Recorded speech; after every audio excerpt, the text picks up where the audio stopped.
Magandang hapon mga karambo at dito sa area ko malakas ang ulan.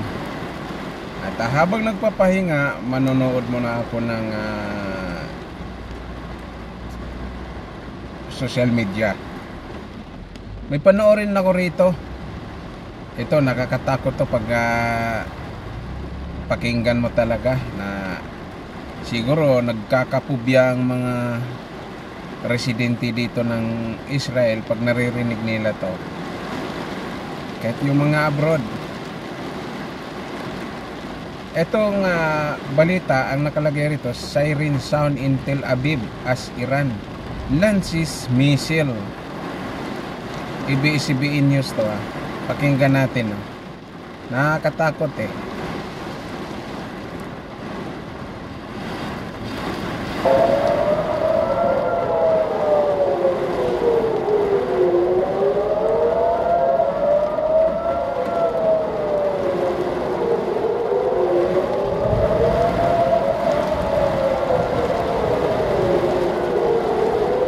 Ganyang tunog mga ka-idol, makatulog ka pa kaya niyan?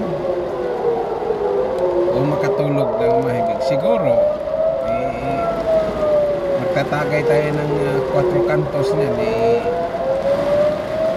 baliwala na sa atin yan, mga ganyang tunog.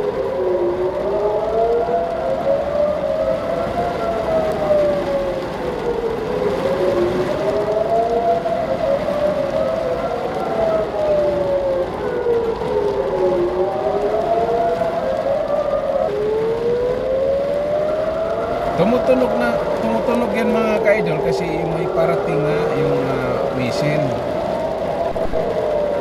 Matindi ang Iran.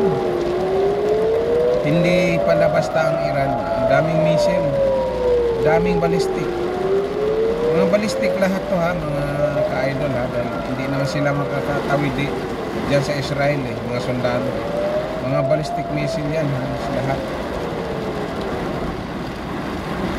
Kaya hindi basta ang Iran. Nahirapan ng Israel. Nahirapan din.